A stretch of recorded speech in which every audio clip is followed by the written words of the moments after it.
Balapalli village జైచల్ mandal. ఇక్కడ మన TVS charging iQube తీసుకున్నాము. 1,22,000 పెట్టి తీసుకున్నాము. 1 month అవుతుంది. అయితే ఇక్కడ 30% ఛార్జింగ్ ఉన్నది. ఛార్జింగ్ ఉన్నాక ఛార్జింగ్ పెట్టినాము. ఇట్లా పక్క పండి పెరట్లకు పోదామని వెళ్ళినాము. వెళ్లి వచ్చే వరకు మొత్తం ఫైర్ అయింది. ఫైర్ అయిందని ఏందని చూసే వరకు ఇక్కడ రేపు మక్క పెడదామని ఒక 20 బస్తాలు మక్కలు తీసినాము. ప్లస్ అడుగు మందు ట్రాక్టర్ సంబంధించిన మనకు హార్వెస్టర్ ఉంది. ఆ టైర్లు కూడా దాని పక్క సైడ్ పెట్టినాం అన్నట్టు, ఖాళీ స్థలం ఉందని. చూడే వరకు మొత్తం ఫైర్ అయింది. ఈ బండి వేలింది, ఇట్లా మొత్తం పేలింది. ఫైర్ అంటే ఇట్లా మొత్తం పేలింది. పేలి మొత్తం ఇది కాలింది. అప్పుడు ఇక పక్క పొంటి ఉన్న మా అన్న వచ్చి మేము అక్కడ కొంచెం దూరంలో ఉన్నామంట, పెరట్లోనే ఉన్నాం, ఇక్కడనే పక్కనే.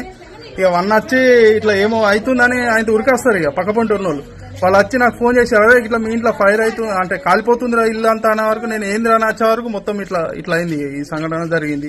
అందులో ఆ బండి డిక్కిలా మనకు నేను అట్లా వడ్లు అంటే గవర్నమెంట్ కాకుండా రైస్ మిల్ లోనికి ఇచ్చినా అన్నట్టు.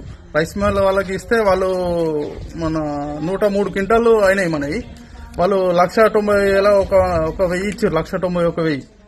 అవి కూడా డబ్బులు అందులోనే పెట్టినా. పాన్ కార్డు డిక్కిల్నే ఉన్నది. అవన్నీ కూడా అందులోనే ఉన్నాయి.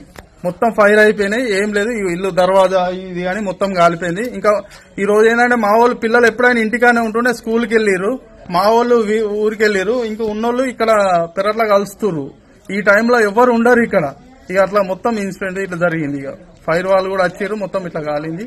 ఇది జరిగింది కదా.